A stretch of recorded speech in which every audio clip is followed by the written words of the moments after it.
I actually want you to clip this. This is Yeah, important. I can flip it. No, like right now.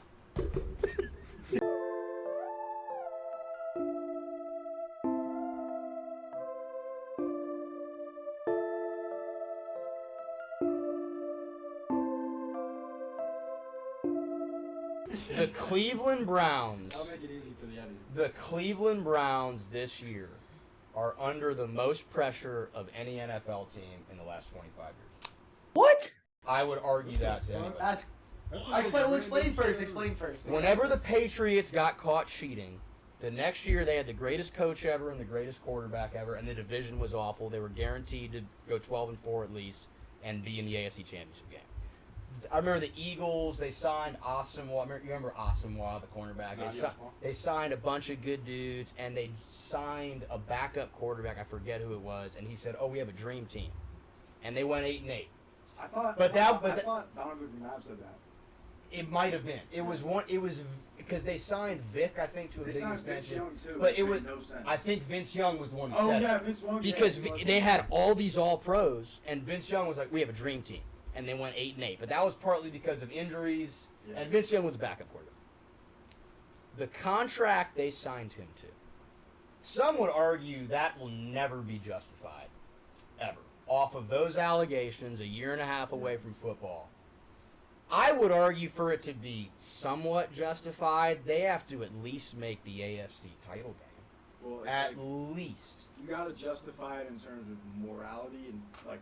Okay, say they well, that's a different discussion. Yeah, no, but like, say they win the Super Bowl next year, is it still justified giving that much money to like a known sexual predator? No, probably. Well, that's a moral discussion. Well, that's a different. If they make it to the Super Bowl, that organization too, they're good. They don't give a fuck about. It was worth it. Him as a quarterback, if they make a Super Bowl, it was if they gave 240, forget the allegations. You gave 240 fully guaranteed to a quarterback that brings you to a Super Bowl second year in, third year in, whatever. If it's a year next year, you probably your money was probably worth it.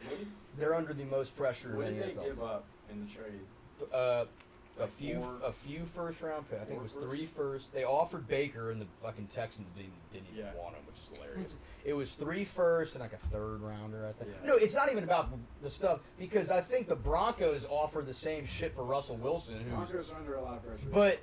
But he didn't have the off the field allegations. Well, yeah, but you're like, well, forget about the allegations. So it's like it's kind of they gave someone. You can't just like forget about it. No, like, but that's what makes no, it. No, so I bad. mean, no. All I'm saying is, they gave a quarterback who took a year and a half off with the allegations the most guaranteed money in the history of the league. If you're the general manager and the owner says, "Are you okay with this?" and the general manager says, "Yeah, I think we should do it," then the owner is saying, "We better win a Super Bowl in the next 3 years." Last year, I'm willing to give him a pass, which I can't even believe I'm going to give him a pass. But he wasn't allowed to practice or play the first 11 games. So week 12, which is crazy. So I'm going to give him a pass. I can't believe I'm saying that because it's his fault. But like, now, listen, I love 12 games is also a joke for what he did. If we're going to suspend, No. It's not. Listen, unfortunately, it sucks to say this, but his suspension and the lawsuits are over now. Yeah. Now it's you have Nick Chubb, who I love. You have a good O-line, good weapons. I love Myles Garrett and Denzel Ward. If he is worth the money, and he's as good as he was in Houston, you got to be in the AFC title game, or else this is the biggest fluke of a contract in the history of the league. Well, that's why I think they're under the most pressure. The other part of like worth the money is just like they came up at the point where they had to make a decision like we're going to move off our number 1 overall pick quarterback at the time where this guy they were like desperate. set on is up for a deal, so we have to pay him, and we're going to have to reset the market. Like it's just we're up basically. Like so they didn't really have a choice. They didn't have to do that much guaranteed because that had never been done before. But that's what makes them look so bad because it's like you went more full on invested in a guy who is probably not trustworthy than anyone's ever been invested in anyone before. That's why they're under pressure to do at least Yeah. ignore the moral stuff. They're under pressure to it because there's no time machine. You can't go back in time and fix the moral stuff. What they can do is in the future win games and go on a deep playoff run. The Browns haven't been to a Super Bowl ever. Literally ever. When Jim Brown was playing, it was not the Super Bowl. It was the championship game. If he gets them there and plays well, there will be people that say, okay, as awful of what he did, the contract they offered him for his play makes sense. Yeah. I think winning speaks to play off that. I think winning speaks. Like, Russell Wilson was always like this weird, corny guy, but if he was winning games, it didn't matter. Like, Brady had tons of allegations over the career of the Patriots in general. I guess not specifically Brady. Makes out with his own son, no one cares. Yeah, but I'm saying winning speaks. Like, he tongues his kid. Like, okay, but he won 6 Super Bowls. You know, Russell Wilson was winning. Who cares that he's this weird, corny guy? I feel like there's more examples I'm probably not thinking of, but winning speaks. Like if they win a Super Bowl, if they make it, like, okay, yeah, he had this, and this. Browns were Super Bowl champions. Like, I think winning speaks a lot. So I feel like if he can produce as he was in Houston, like in Houston, everyone was like, if Deshaun Watson was on a better team, like that's what they were saying. So if he can produce, winning will speak louder than the allegations, everything. If they go, how many wins do you expect the Browns to have this year? I just did all this today. 7 or I'm what? pretty sure it's 9. And they're going to be what, 3rd or 4th? They are in a tough division. If that's what happens, when in their division, Joe Burrow, who doesn't have his deal yet, but let's assume he doesn't get as much guaranteed as Deshaun. He might, but let's assume he doesn't. We know Lamar got his big deal, but he didn't get as much guaranteed. No. And the Steelers are starting Kenny Pickett. All right, bro. But if The Vikings starting Kirk Cousins. No, I'm just saying. He's older. Kenny Pickett, I understand. Kenny Pickett's in year 2 on a first-year contract. If your dude's getting $230 million guaranteed, you better be first or second, or else it's a catastrophic. It is a tough division. Well, And I think it's a really tough I don't division. have him number 5. I think that he will play decent. He has to, or else this is the biggest flop in the history of the league, as far as I'm concerned.